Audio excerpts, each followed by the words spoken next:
Just Stats, Reggie Johnson, Eugene Morton, come to you, lovely city of Atlanta, Georgia. And Eugene, this is pretty interesting here because, for one, and when you look at the, I was never, I didn't know that this got narrowed down to three. And we're looking at a few awards. We're going to discuss the MVP award, which is kind of where a lot of debate has been happening this season. But I'm interested. It's interesting that you don't see all the names that could have been on this list. Honorable mention to your Anthony Edwards players. Yeah, like a top of five. The world. Yeah, like a top five. I guess they're like, it doesn't really matter because they're not really in it. And we'll kind of break down these stats for you, ladies and gentlemen. So don't worry for the three players listed here. For the podcast audience that you cannot see, it's Luka Doncic, Shai Gilgeous-Alexander, and Nikola Jokic. And we'll just call SGA for Shai Gilgeous. But let's go a few of these other ones here before we jump into our NBA, our MVP conversation, right? Let's just go through a couple of these. NBA clutch, and then who you would choose. Let's go with who you would choose, and we'll kind of go for that. All right, so NBA clutch player of the year, Steph Curry, DeMar DeRozan, and SGA. Now, my heart always wants to choose Steph because I'm old and I like Steph. You know what I mean? I've seen more Steph. Shai's having a killer 2 years. By the way, with Shai, and we'll kind of I'll reiterate this when we talk about him, but it must be said at least a couple of times during this show that Shai is the only guy to average that 30 points back to back. It was like him and Jordan are one of the only two guys to average. It was like 30 points back to back and shooting percentage, something like that. But that's rare air, and that's no pun intended when you can be mentioned with Michael Jordan. So if he does not get the most valuable player award, do I want to give SGA the award for most clutch player? But I probably want to give him something. I don't want the guy going home empty-handed. And if I had to think who had a better season, I probably would just go SGA from a team standpoint, not necessarily saying, Steph Curry is still Steph Curry. Let's not get it twisted. But I probably would go SGA for clutch player of the year because I don't know if I would vote him for MVP. If I'm just kind of like showing my hand there, who would your clutch player of the year be? I mean, I can't argue, but I just want to go someone different than you, just to make it, just make it interesting. Yeah, make it interesting, man. Yeah. I'm gonna for the people, man. Yeah, I mean, I love DeRozan, but I can't remember watching any Bulls games. I can't. I watched I went to and watched them in person as they beat us in State Farm. So I'll make my pitch for Steph. Just we're saying clutch. Just I would give it to him because he was pretty much the only shot creator on his team, right? Right. Yeah. Wiggins disappeared again. And Tom and Clay is a shadow of himself, but I think they might have Clay back, man. I don't. Steve Kerr, from what I heard, wants him back. It all depends. It all depends on what money is there. Is he going to take because there's a lot of teams that are going to have a lot of extra cap, and so a lot of money to spend. So does he want to take that extra money or stay in the Bay Area and just and play with his home team? It's going to be interesting conundrum for him. But just for the sake of this, I would say Steph, just because he just some of the shots he had to take and still made, and just how exhausted he looked at the end of the year in that playing game.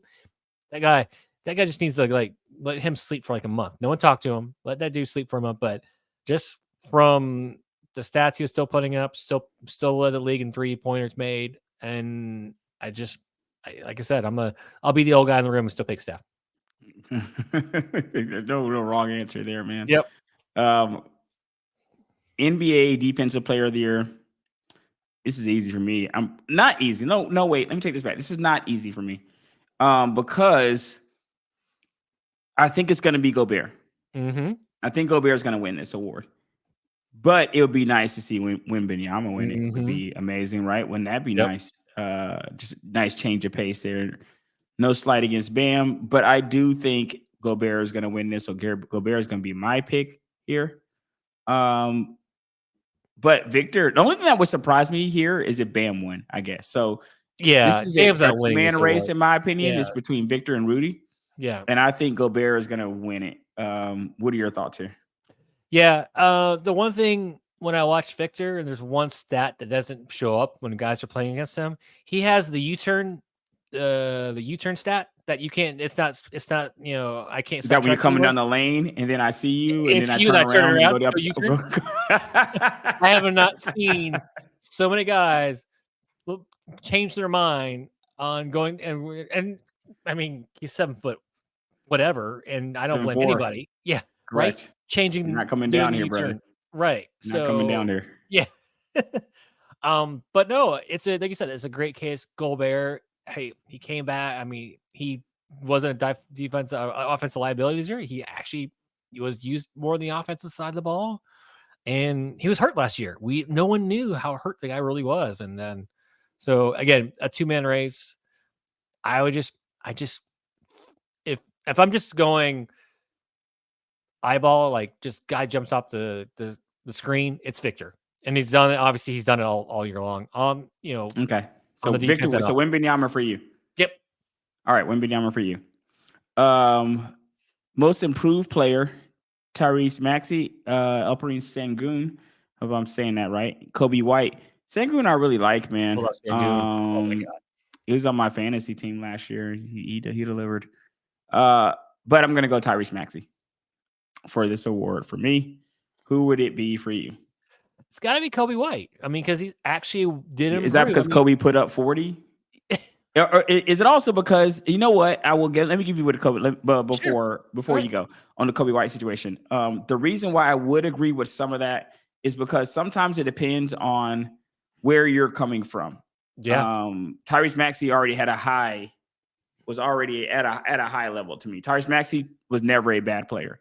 No. Not to say that Kobe White was, but I've always thought of Tyrese Maxey as a higher caliber player than Kobe White.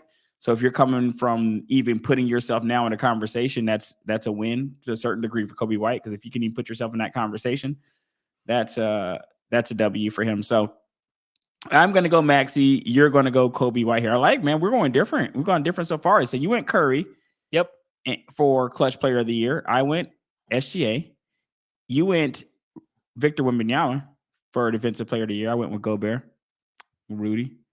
And for most improved player, you've gone Kobe White. I've gone Tyrese Maxey. NBA rookie of the year. Come on, man. It's Wembanyama. Yeah, I don't even. But it's not Wembanyama running away though. It's not Wembanyama running away the way that we thought. The way that I thought it would have been. Yep. Yeah. Simply because I mean, Chet. You could argue, man. Chet probably would have got this award. Chet would have got this award. I feel like if Brandon Miller had been playing the same way he's playing now all year consistently, because I feel like Brandon Miller played better, played more consistent towards the mid end of the year than at the beginning. Had like that kind of ramp up. And the thing is, though, the knock against giving it to Chet is that you were in the league, even though you didn't play. You're not necessarily a rookie. You know what I mean? I think we had the same conversation when it was like Ben Simmons and Donovan Mitchell, something like that we had, or Embiid. Yeah. Like there was another situation like this where the player was injured the whole year. Another player was like pure rookie coming in straight out of college and then doing their thing. So, but I'm going to go Victor here. Wembanyama for rookie of the year. What do you got there? I can't argue. It's almost like you said, is Victor kind of start off slow and now he's just been the last half of the year. It's been, you've already made the case. I want to go different from you just because, but and it's hard for me, like you said, to vote a guy that I know he didn't play last year, but he was drafted a year before, so I mean, last year. Right. So it's hard for me, the year before. And it's hard for me to vote for somebody to get, I know it doesn't make sense, but it's hard for me to mentally wrap my head around that he's a rookie, even though I know he didn't play. So I have to agree with you on this one. Okay. Let's go NBA Sixth Man of the Year, Malik Monk, who I do like a lot. I like all these guys. It's funny because two of these guys I've had on my fantasy team, Naz Reid and Malik Monk. Naz Reid came through for me this year. I had him out there. He was a guy got in the late rounds. Bobby Portis Jr., Milwaukee Bucks fans' favorites. Bobby Portis Jr. This is one of my least educated categories. I got to put this out there for the people. Of all these other categories, I know about these guys and stuff like that. In this category, I'm kind of like, I didn't watch a lot of Kings games. And even though I do like Malik Monk and Naz Reid, I wasn't like watching games for them. Do I go Bobby Portis here? I mean, this is hard. This is hard only because I'm not educated, man. Like I would just be guessing. I don't even want to like maybe I should sit that one out. I'm gonna sit six man out because I just don't want to make an uneducated guess and just be out here saying stuff. Because I just really don't know. I didn't pay a lot of attention. The last person I've seen is Bobby Portis, so I don't want to have my bias. And Naz Reid is doing this thing for Minnesota too. Minnesota's a good team, man. You bet they're not gonna be an easy out. Yeah. This playoffs, and Naz Reid is one of the reasons that is. But I don't know enough to give an educated answer on this. Do you want to take a shot at it? Yeah, no, I mean, like I was saying about before, like when it's talking about Victor, like jumped off your screen, right? Or I was saying with Nas because when I watched Ant, I'm like, okay, just I'll be watching for Ant and seeing that, sure. But this other guy would come in. I was like, who is this guy? Just popping threes and just playing all defense and kind of remind me a little bit like that Bobby Portis, right? Just getting out there, hustling, doing all the dirty work, doing all the dirty stuff. Yeah, just remind me of a young Bobby Portis. So that's kind of why I liked him. And again, I'm right there with you with Malik. I know he's I know he's talented. I know he's a good player. I just don't watch enough Kings games to have an idea of his playing. And because I watched a ton last year, I was all in. They were like one of my league pass teams, right? Yeah, they were just so much fun to watch. But it's like we were talking about them in OKC the last few years, right? We just like to watch, right? So I know the talent. I did not watch enough Sacramento games to give an honest opinion. But I did watch enough Minnesota and some Milwaukee, but more Minnesota games. That's why I would lean heavily more on Naz Reid. Okay, so then what are we thinking? So Naz Reid for you for 6 man. Yeah. So then what are we thinking? Coach of the year, Mark. I can't even begin to pronounce your last name. Coach of the Oklahoma City Thunder, Chris Finch, coach of the Minnesota Timberwolves, and looks like Jamal Mosley, coach of the Orlando Magic. Mm-hmm. There, Jamal Mosley. Hard one here, right? OKC. Really OKC is first seed. So if you're going by seeding, you got to do that. If you're going by surprise, they're even on this list. Has to be Orlando Magic. Because we're surprised you're even present. Yeah.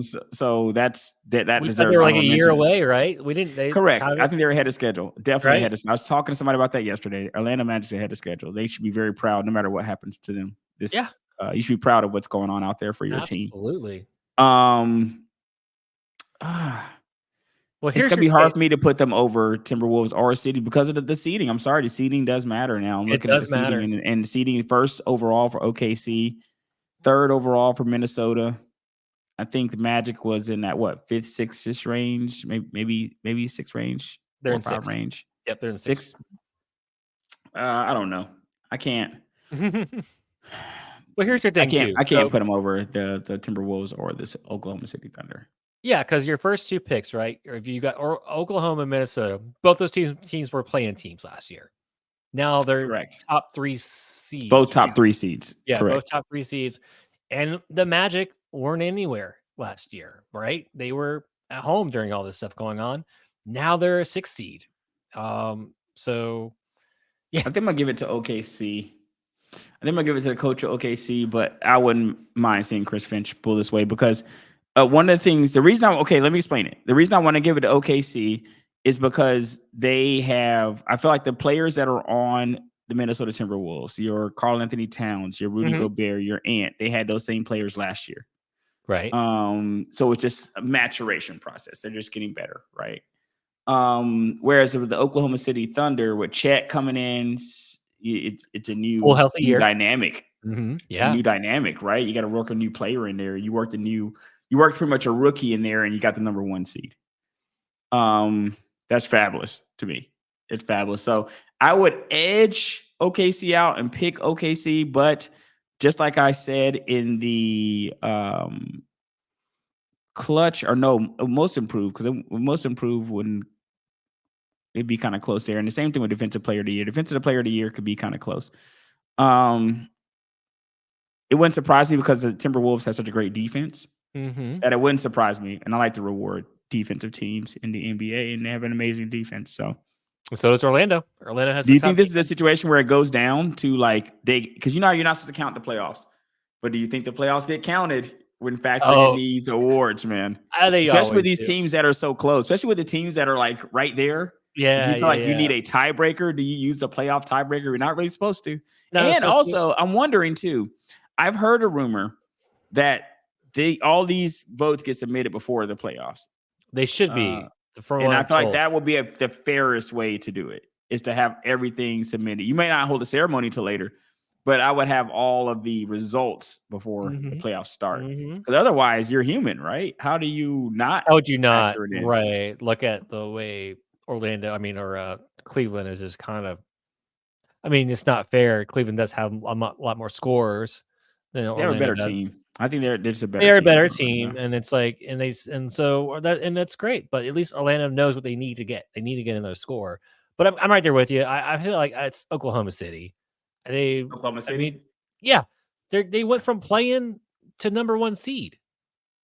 Now, if in the Minnesota West, in the West is of all places. of all places, the West is the toughest division. What did the Boston finish 15 games above everybody, or above the second number two team? I think that was Mhm. like every team from number 1 to number 10. That was like the separation was like there was it was so close in the West because the competition level is so different. So I'm right there with you to go through the West and have Chet back the whole year. I have to agree with you. I vote the same one. Okay. So let's get to it here. We'll spend about 5-10 minutes on this real quick. Most valuable player, Luka Doncic, Shea, SGA, OKC, and Nikola Jokic. And let's go to the stats for the fans here, because we are a stat show. We love the stats. So let's go to Mhm. those for the fan. Let's go with Luka first. Luka here, 33.9. I'm just going to round up on all the categories. Just do it. Yeah. Make it easy. 34 points first, rebounds 9, 15th, assists 10, second, and field goal percentage 49%, 57th. All right. Mhm. And we're just gonna ignore. I wish I could Ignore just scrap cover it. up the Atlanta. I wish I could just cover up this Atlanta situation, just get it out of here. I think you need to edit And that look at before the you pain post it. that I have to deal with every time I see that here. But just for our podcast audience, once again, it's points 33. I'll give you the actual 33.9 here, 9.2 on the rebounds, 9.8 on the assists, 48.7 on the field goal percentage. Let's go to SGA. SGA, 30 points. Third, 5.5 rebounds, 58th. 6.2 on the assist, 19th. 53.5 on the field goal percentage, which I feel like that's the stat that he shared with Jordan. I feel like it was the points and the field goal percentage, shooting over 50 on the field goal, because only him and Jordan have done that. 25th there. Not bad, man. Not bad at all. Not bad at all here, right? Now let's go to The Joker. there's something here with the Joker. Yeah. The Joker. Yeah. Boom. There we go. 26.4 on the points. 10th. Rebounds, 12.4. Fourth. Assists, 9th. Field goal percentage, 58%. Goodness gracious. 10th. However, he plays a lot closer to the basket at his position. When I'm looking here to me, this is a two-man race. Mm-hmm. This is Jokic and Luka for me. And the biggest reason why that is that when I go here and look at the Jokic, and we'll just pay attention. If you're watching, let's pay attention to the middle two categories here, because the points definitely Luka and Shea have him in the points, but he's so much better than Shea in the middle section. So are you looking here? Let's look at make sure we're paying attention to the rebounds and the assist here. Right. All right, you got that? Mm-hmm. 5.5.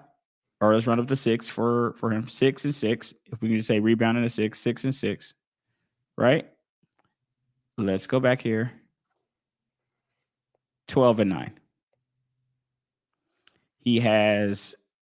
Shea has roughly 4 more points. Let's just call it 4. Mm-hmm. 4 more points on the average. But Jokic has 7 more on the rebounds, or 6 more on the rebounds, and 3 more on the assist. and a higher field goal percentage, of course. And then when you're looking at Mm-hmm. 10th, 4th, 3rd, 10th on the stats for Jokic, 10th, 4th, 3rd, 10th. Mm-hmm. And then when we go to Shea, 3rd, 58th, 19th, 25th. 3rd, 58th, 19th, and 25th. So 58th on the rebounds, 19th on the assists, 25th on the field goal percentage. Pretty sure there's probably a lot of centers in there shooting at over 50. So that's impressive for me for a point guard to be averaging over 50%. Right. Especially with 30 points. That's crazy. Yes. Excellent player. I think you're splitting hairs when like all these MVP races tend to be a lot of splitting hairs, a lot of these MVP races.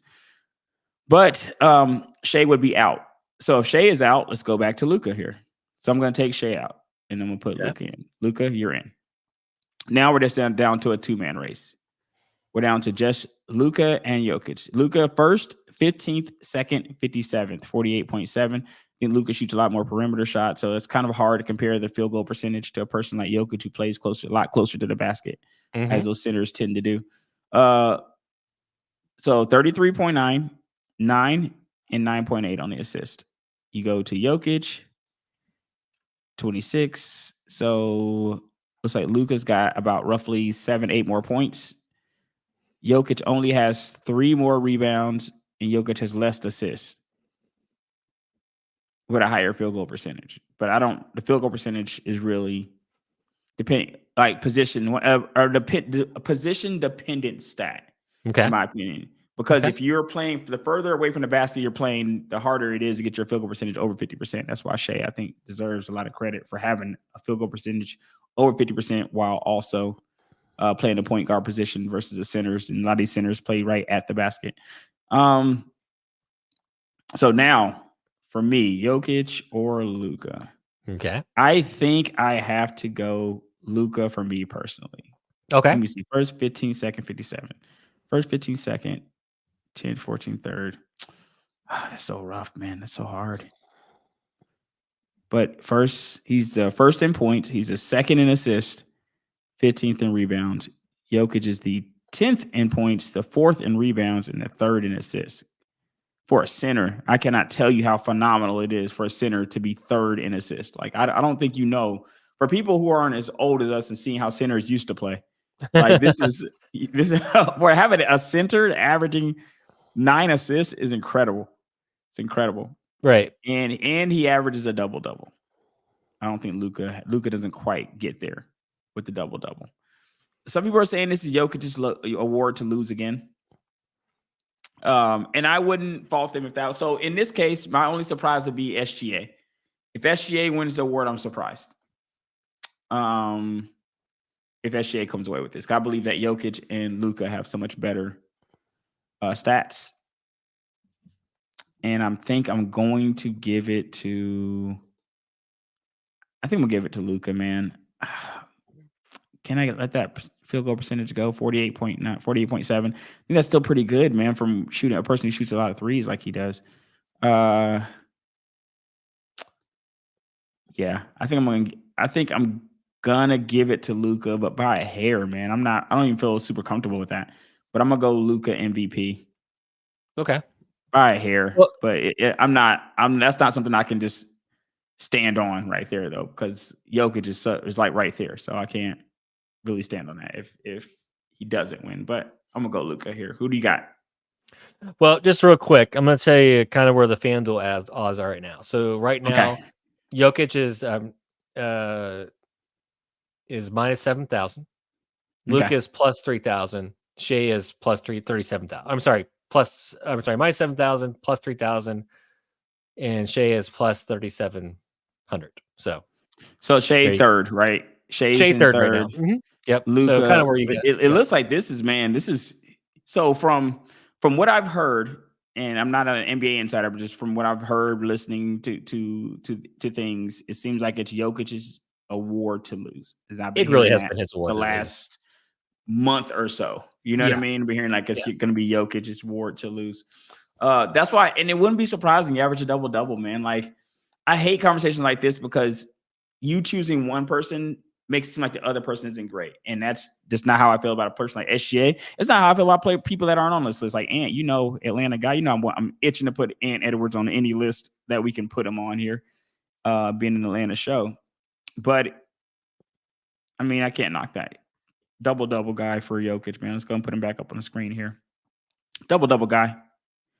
26-12. And also when you look at where he's got his team, higher seed. Right. Are they? Yeah, they're a higher seed.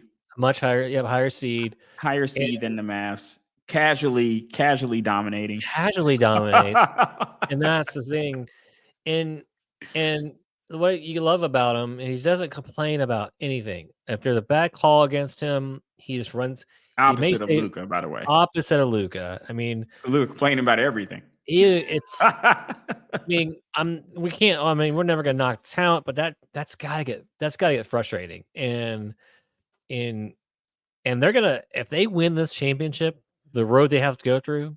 I mean, they may sweep the Lakers, but it may be like last year's team where the Lakers played them tough for 4 games. It was tough. Like they didn't just go in. They didn't roll over LA and beat them. And this first game was the same way. Like it was a competitive game. But if they go through this and win another championship, the road they got to go on, it's gonna be really impressive. But yeah, just the way Jokic is. I mean, he plays. His style of play. You just love it, right? He's always looking for the cutter. He's always looking to pass. He's not. I know we've heard him called a pat statter. He's not. He does not do those things, right? He's not pad his stats. So sometimes the stats just come to you. I hated that when they were saying that about Russell Westbrook back in the day. I mean, sometimes you just get stats. Like it's easy for people who call them pat that you're over there. You're padding your stats. Go out there and try to get stats to pad. Like it's not as easy as people make it seem, as if these guys are just out there just looking for their own all the time and not having no team success.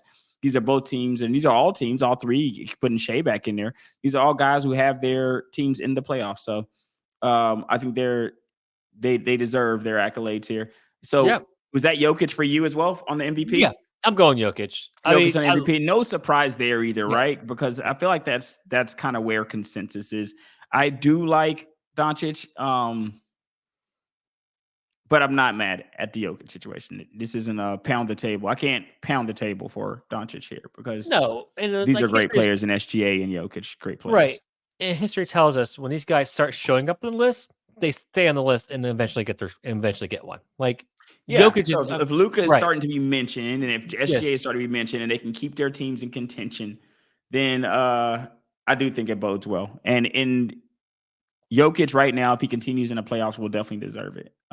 We'll see if the Clippers get the Mavs out of here. You never know how that's going to go. We'll do some more playoff shows here in the future.